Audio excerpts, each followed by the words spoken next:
La levée des immunités du sénateur Matata Ponyo fait couler encre et salive.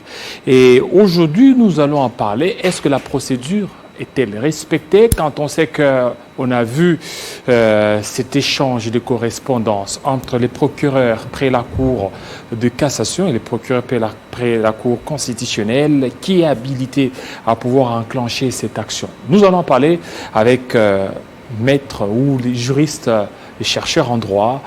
Serge Mahabé, bienvenue. Merci beaucoup, M. Jean-David. Voilà. Le Sénat a rejeté la procédure, le Sénat a rejeté la demande des immunités de Matata Ponyo, alors pour qu'il y ait certainement une régularisation de la procédure. Et vous, en tant que juriste, aussi en tant que chercheur en droit, comment avez-vous apprécié la procédure? Merci beaucoup, M. Jean-David, pour l'occasion que vous me donnez d'apporter mon éclairage à votre plateau, qui est opportunément bien intitulé « Décryptage ». Nous avons donc essayé de décrypter brièvement les enjeux et les défis juridiques liés à cette question.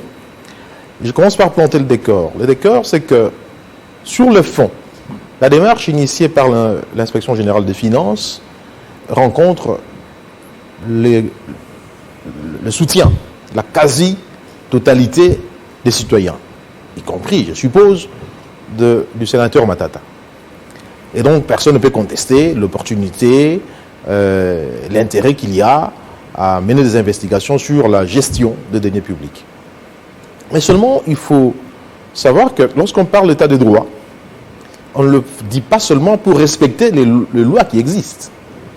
Le meilleur état de droit au monde est celui qui donne à un criminel, à un justiciable, à celui qui est présumé coupable, le droit d'être jugé de manière équitable et conforme à la loi.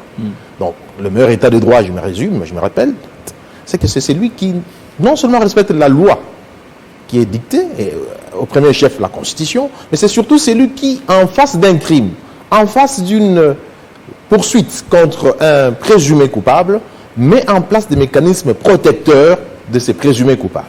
Et dès lors qu'un État méconnaît le droit des justiciables, et même des présumés coupables, il cesse d'être un État de droit. Ce n'était que des propos introductifs. Pour dire tout simplement que notre droit, et en particulier notre droit pénal, est régi par un principe fondamental, le principe de la légalité de délit et de peine. Tous les juristes le savent. Ça signifie tout simplement qu'il ne peut pas y avoir d'infraction. Et notre Constitution est beaucoup plus précise encore. Il ne peut pas y avoir de poursuites si au départ, la loi ne les prévoyait pas.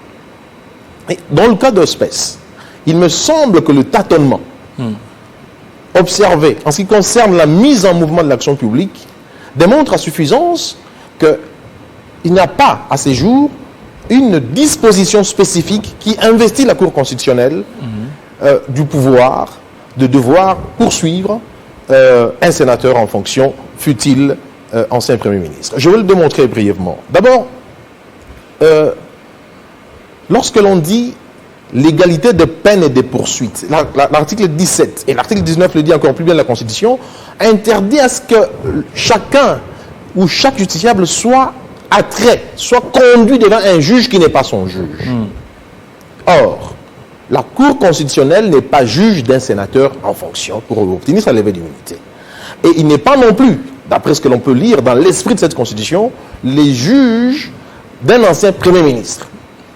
C'est assez délicat. Il n'est pas le juge d'un ancien Premier ministre? Pas du tout. Mais selon les pénalistes, il dit les juges instructeurs ou les juges compétents, et celui lors de la commission de l'infraction. Oui. L'infraction a été commise lorsqu'il a été Premier ministre. Et étant Premier ministre, le juge compétent, c'est la Cour constitutionnelle. Tout à fait.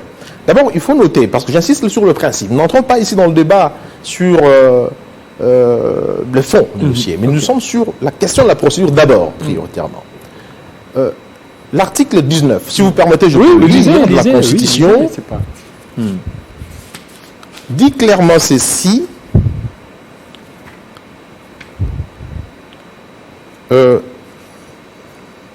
Nul ne peut être soustrait ni distrait contre son gré du juge que la loi lui assigne.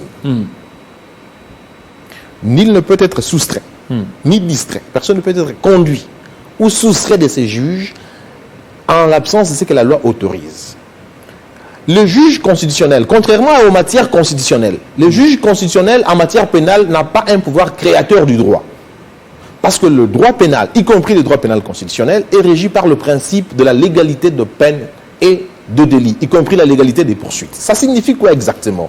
Ça signifie qu'on ne peut pas avoir une interprétation extensive du droit, une interprétation plastique, élastique du droit. Il faut l'interpréter la loi de manière stricte. Ça signifie aussi que la loi ne doit pas rétroagir. Elle ne peut être rétroagir que lorsqu'elle est favorable à celui qui est mis en cause. Et les juristes, dès les premières années du droit, le savent pertinemment. Alors, lorsque l'on veut enrichir ce débat, on va à l'article 165 de notre Constitution, qui régit justement la question, la responsabilité d'un ancien Premier ministre. Il dit, 166 plus précisément l'alinéa 2, la décision de poursuite ainsi que la mise en accusation des membres du gouvernement sont votées. Bon, ici nous sommes... alors... Voilà.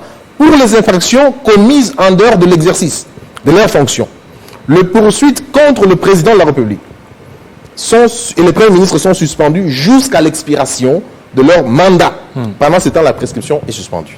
Ça, c'est l'article 167 alinéa 2. Ça signifie quoi? 167. Alinéa 2. Ça signifie quoi? Que pour les infractions commises en dehors de l'exercice de leur fonction, les poursuites sont suspendues. Mais tant qu'ils sont en fonction, les poursuites peuvent être engagées. Quand on peut... Tant qu'ils sont en fonction. Il dit, j'ai relis encore, les poursuites pour les infractions en dehors de l'exercice de leur fonction. Les poursuites contre le président de la République et le Premier ministre sont suspendues jusqu'à l'expiration de leur mandat. Ça, c'est en dehors de leur fonction. Oui, ça veut dire que s'ils commettent des infractions du genre voler, insulter, en dehors de leur fonction, elles sont suspendues. Mais si ces poursuites sont commises pendant et par rapport à leur fonction, ça signifie que la mise en mouvement de l'action publique est automatique. Okay. Et quand vous comprenez l'esprit et la lettre de cette disposition constitutionnelle, on peut en déduire légitimement qu'en réalité, ce que les constituants ont voulu ici, c'est que le président de la République et le Premier ministre ne peuvent être poursuivis en tant que tels que pendant l'exercice de leur fonction. Mais encore que là, vous et moi, nous allons constater ici, et y compris l'ensemble de citoyens congolais, que c'est la première fois dans notre pays que le juge constitutionnel exerce sa fonction de juge pénal en matière constitutionnelle.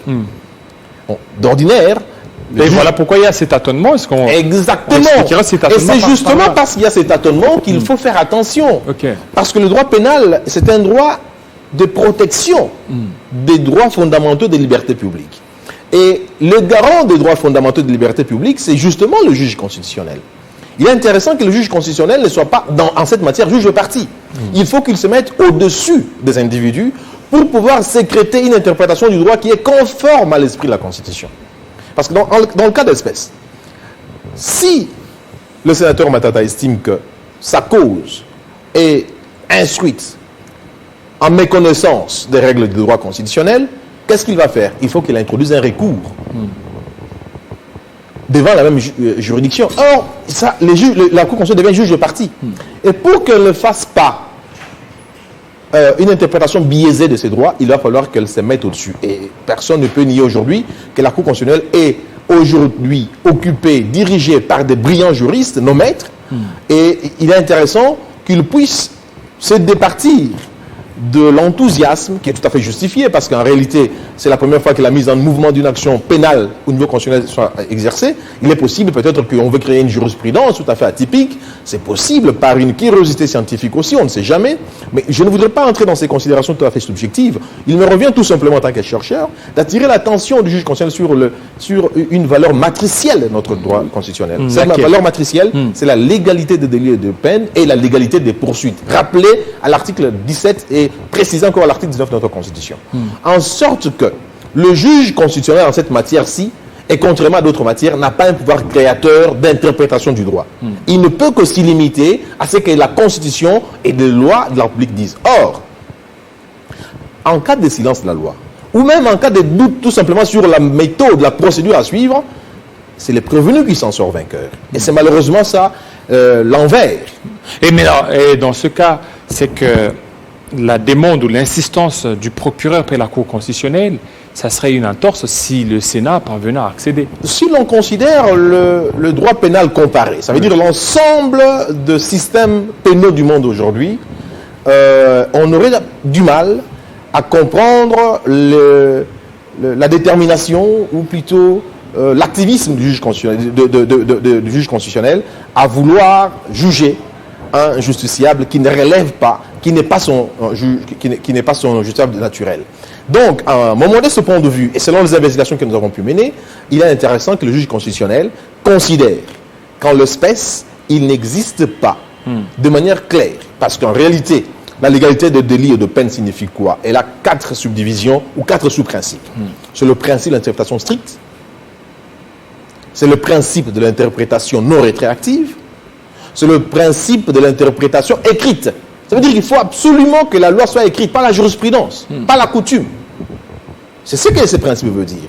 Et je pense que nos maîtres, y compris le premier président de la Cour constitutionnelle, y compris... Mais j'ai suivi Luzolo Bambi. Luzolo Bambi n'est pas allé dans le même sens. Pour Luzolo Bambi, ça serait donc, selon l'esprit et la lettre de ce que lui a dit, ça serait la Cour constitutionnelle qui est habilitée à pouvoir donc, poursuivre les sénateurs Augustin Matata Ponyo. Mais encore que là, je ne voudrais pas que nous soyons tous orientés par des considérations doctrinales. Ce n'est pas la doctrine. Le professeur Luzolo, c'est un grand savant du droit, il faut le dire. Mais dans le cas d'espèce, il va falloir que chacun de nous fasse un effort de bon sens. Le bon sens veut tout simplement qu'il n'existe pas à ces jours, de manière écrite, ça veut dire non jurisprudentielle, non doctrinale, non coutumière, des dispositions légales, constitutionnelles, qui attribuent au juge constitutionnel, qui attribuent au procureur général de la Cour constitutionnelle le pouvoir d'effectuer ou de mettre en mouvement l'action publique contre un ancien Premier ministre, en l'occurrence un ancien Premier ministre qui en ce moment est sénateur. Et pour vous, c'est les procureurs de la Cour de cassation? Encore que là aussi, c'est très délicat la question, justement. Vous savez, le droit est en application dans un pays. On expérimente justement la complexité de ce que nous avons écrit dans notre Constitution. Lorsqu'on veut le confronter à la réalité, nous sommes en train de nous rendre compte qu'il y a eu des lacunes. Et nul doute que dans le cas de l'espèce, on est en face d'une lacune, d'une espèce de vide juridique qui ne permet pas ni à la Cour constitutionnelle aujourd'hui, ni à la Cour de cassation, parce qu'en réalité, du point de vue matériel, ça veut dire le fait reproché relève la compétence de la Cour constitutionnelle. Mais il eût fallu que la Cour constitutionnelle mette en mouvement l'action publique au moment où la personne mise en cause était en plein exercice. Oui, mais n'oubliez pas qu'au niveau de la justice, il y a l'opportunité des poursuites. Si dès lors que la justice ne trouve pas opportun de pouvoir poursuivre Augustin Matata Ponyo, donc c'est à la justice de pouvoir s'en décider. Je suis d'accord avec vous, mais l'opportunité n'est qu'un principe subsidiaire. Ça veut dire qu'elle vient en appui à un principe cardinal que j'ai considéré comme matriciel, c'est la légalité. L'opportunité est relative, mais la légalité, elle est absolue. C'est-à-dire qu'on peut se passer de l'opportunité, mais on ne peut jamais se passer de la légalité. L'opportunité vient en complément de la légalité. Et dans le cas d'espèce, ce vide juridique empêche justement... Donc il y a un vide juridique. Exactement. Alors, comme il y a un vide juridique, c'est que c'est les sénateurs qui s'en sortent vainqueurs. C'est le pays qui pourra tirer les leçons sur le fait pour considérer que dans l'avenir, il va falloir donner davantage de précision en ce qui concerne la légalité des poursuites des infractions commises par un ancien Premier ministre devant le juge constitutionnel. Je dois noter aussi une autre considération, toujours sur le plan de la forme. J'ai noté dès le début que l'UIGF fait un travail remarquable du point de vue du principe. Mais sur l'approche, on peut se poser un certain nombre de questions. Parmi celles-ci, je veux d'abord épingler une seule. Le fait mis à la charge aujourd'hui de l'honorable Matata, Augustin, ont été certifiés, évalués, à la fois par le Parlement, ça veut dire l'Assemblée nationale et le Sénat, et promulgué certifié par la Cour des comptes. Qu'est-ce que je veux dire par là? Chaque fois qu'il y avait de fonds attribués au ministère de l'Agriculture ou au projet Bukanga-Lonzo, ces fonds faisaient l'objet des crédits, des lignes budgétaires. Et ces lignes budgétaires étaient inscrites dans les différentes lois des finances de l'année, depuis 2014 jusqu'à la fin à la suspension du projet. En sorte que les lois de finances respectives ont été soumises pour certification à la Cour des comptes. Et que, à son tour, la Cour des comptes, après avoir certifié, donc considéré comme étant sincères les comptes de la République, avait autorisé l'Assemblée nationale à voter la loi portant reddition des comptes. Si on peut bien considérer la logique, ça signifie que les différentes lois des finances, les différentes lois portant reddition des comptes ont eu à considérer que le fonds affecté à ces projets était sincère, parce qu'ayant été sanctionné par la certification de la Cour des comptes. Et maintenant, donc ça, et maintenant, il y a un problème pour la Cour des comptes. Et bon, je suis en train de venir justement. Alors, dès l'instant où les comptes ont été déclarés sincères par la Cour des comptes, à travers bien entendu les lois portant reddition des comptes sur les exercices concernés, et que le président de la République, dont relève et qui est l'autorité des tutelles de l'IGF, a promulgué ces différentes lois portant reddition des comptes, on peut considérer qu'on revient sur le même fait, ce qui n'est pas tout à fait cohérent du point de vue de notre système juridique. Parce que le fonds de Bukangalonzo n'était pas géré en dehors des crédits de l'État. C'était des fonds qui étaient alloués au titre des lignes budgétaires affectées dans les différentes lois de finances. Et que ces lois de finances avaient été jugées sincères au terme de la procédure de certification des comptes par la Cour des comptes. Et que, au surplus, les lois portant reddition des comptes avaient aussi approuvé. Quand j'ai lu les lois portant reddition des comptes, je vois ici l'Assemblée nationale et le Sénat avaient considéré que la gestion était tout à fait sincère. Et que, à son tour, le président de la République avait promulgué les lois. Il ne avait promulgué les lois que si son service, ça veut dire son cabinet, considère que tout est correct. On a vu par le passé le président de la République renvoyer des lois des finances ou des projets de loi des finances au Parlement pour seconde lecture. C'est ce que la Constitution permet. Mais dans le cas d'espèce, on n'a pas considéré que le président avait émis des doutes sur la sincérité des comptes dans lesquels était justement établie la sincérité de ces fonds. Mais ça, c'est sur la forme, une fois de plus. Je n'ai pas eu accès à l'intégralité du dossier, je n'ai pas su ce qui s'est passé. On peut s'interroger légitimement sur ça pour savoir comment on peut, dans un même pays, statuer sur de faits déclarés sincères par la Cour constitutionnelle et exhumer encore leur insincérité aujourd'hui, ce qui pose quand même un certain nombre de problèmes méthodologiques. Donc, il peut y avoir des aspects purement politiques. Je n'irai pas jusque-là. Je m'interdis en tout cas des considérations subjectives. J'ai posé comme base que sur le principe, l'idée de soumettre la gestion de responsables des deniers publics au contrôle, à la régularité et à l'audit par l'IGF est une idée merveilleuse. Mais encore faudrait-il que cette idée soit accompagnée d'un certain nombre de considérations juridiques tout à fait pointilleuses. Il ne faut pas qu'on y aille de manière assez hasardeuse. Je pense que pour la première fois dans notre pays, ces genres d'enquêtes ont lieu. Et il est possible que dans l'enthousiasme, un activisme débordant puisse accompagner cette approche tout à fait louable, mais dans l'avenir, et même de l'instant où c'est que nous portons la connaissance du public et parvient auprès des intéressés, il est peut-être souhaitable que dans l'avenir, on prenne plus de précautions pour que des questions juridiques puissent être menées avec beaucoup d'attention, parce qu'il ne s'agit pas seulement d'agir pour le présent, mais on agit aussi pour l'avenir, et l'avenir, c'est y compris l'avenir scientifique. Parce que vous voyez, les tâtonnements jurisprudentiels, les tâtonnements méthodologiques ne donnent pas une cohérence même à l'enseignement du droit dans les facultés. Voilà. Et est-ce que les immunités ne constituent pas aussi un blocage dans la lutte contre l'impunité? Il faut considérer d'abord l'histoire des immunités, pas seulement dans notre pays, mais dans le monde. Elle participe de la séparation de pouvoir.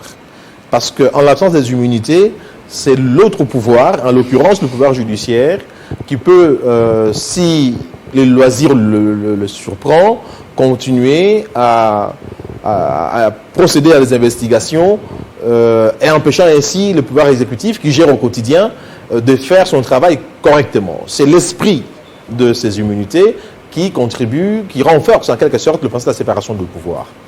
Mais, vous savez, les contrôles de finances publiques, les contrôles des gestionnaires ne commencent pas forcément avec le contrôle juridictionnel, M. Jean-David.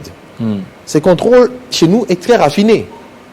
En sorte que si nous mettons en place tous les leviers des contrôles des finances publiques, en commençant par les contrôles internes, par les contrôleurs budgétaires, par les comptables, les contrôles même de l'UGF aussi, toujours en amont, si on renforce la part de contrôle aussi des instances juridictionnelles comme la Cour des comptes, nous ne pourrions pas connaître des dérapages. Mais est-il toujours que l'homme est un être insatisfait? Il pourra toujours être tenté de le faire. Dans ces cas-là, le législateur est bien placé pour donner une autre dimension des immunités, qui ne serait pas une astuce pour couvrir les crimes ou les actes de mégestion. Mais dans le cas d'espèce, il faut considérer que on ne peut pas s'en prendre aux immunités tout simplement sur base des préjugés. Il faut respecter la loi et c'est le plus important. Merci beaucoup. Il faut respecter la loi, c'est le plus important. Merci, Monsieur Serge Mahabé, surtout de votre passage dans cette émission de cryptage. Restez branchés sur nos antennes de Télé 50. À très bientôt. Merci.